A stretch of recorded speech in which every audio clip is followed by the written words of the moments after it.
are climbing Grand Traverse today. Now we are ready to start our climb.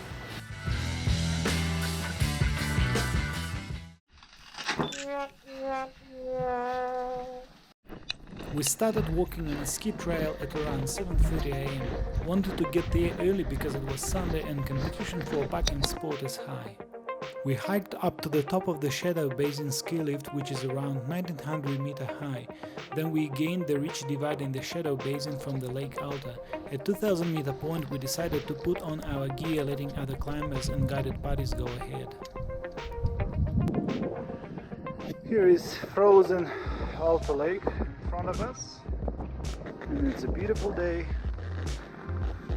not a single cloud. It was a perfect day for such an adventure, with the freezing level quite low, almost no wind, and bluebird sky. We felt like this time we had set ourselves up for success.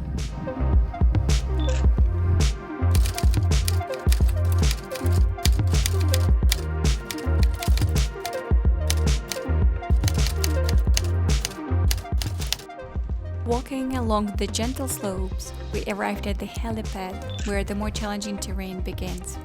Catching up with the other parties, it was their turn to gear up, while we were already prepared with our equipment handy.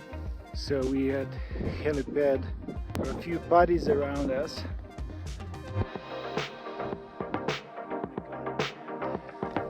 We're gonna take the ridge rather than going under those bluffs and snow, see what's happening there.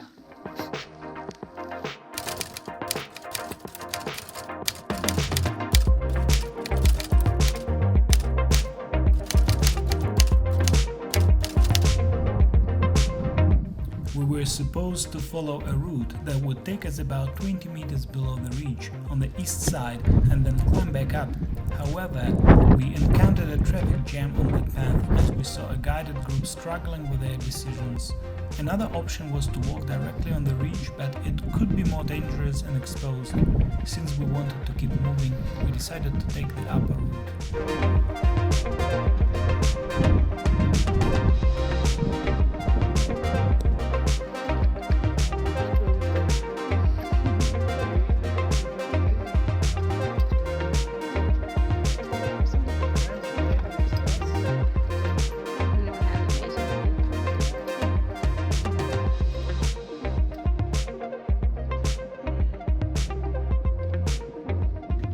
Today we have many parties climbing Grand Traverse along with us. That's amazing. Just look at that, if you can see some little people in the background.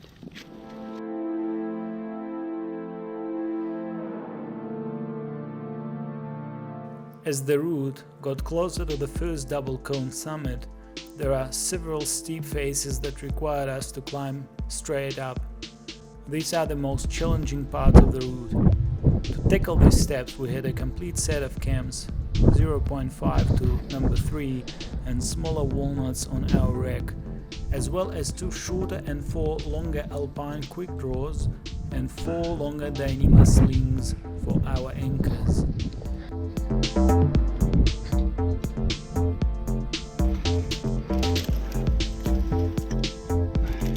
Hello, we are progressing through our Grand Traverse. It's going quite well. We've done a few pitches. There were some challenging steps, and now we have last pitch left before the first double cone. So we are tracking really well. We have a few. See, snow is getting quite mushy. Woo. But I'm all good. I have my rope. This is the first double cone. Yoo-hoo!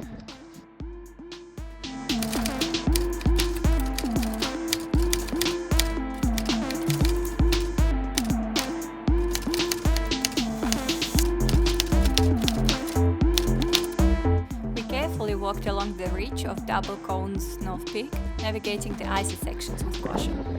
To our surprise, we managed to descend the last 10 meters without requiring a rope.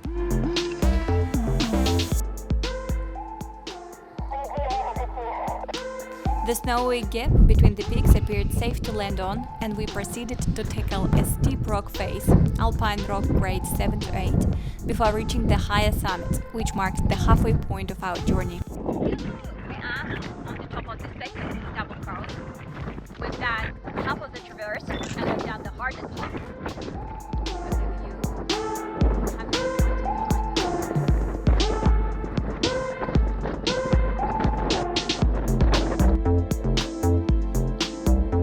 So I'm going down from the double cone, and this is the ridge between the single cone and double cone. Here's the single cone and Lake Alta. Down there, frozen lake. Ooh, it looks so cold here.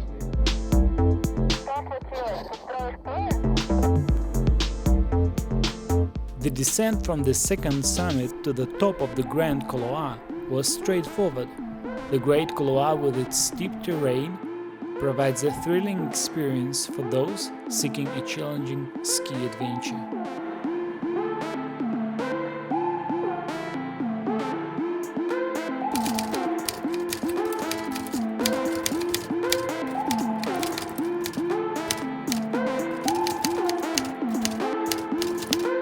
From there, we had only one more wall to climb to reach Single Cone, the highest point of the Remarkables.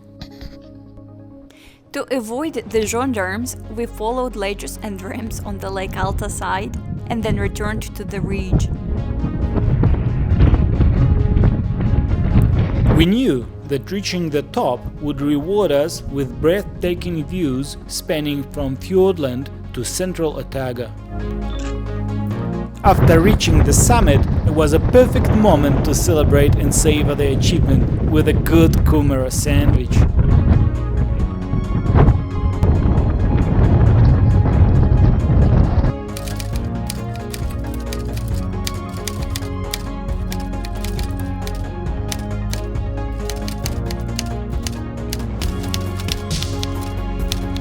The descent from Single Cone involved a shorter 60-meter walk along the ridge, leading to the chimney. On one side, there were bolts that might be covered in snow, so they would need to be dug out. Afterwards, we traversed down in the snow until we reached the base of the ridge. Finally, we headed north for approximately 400 meters and arrived at the Y saddle.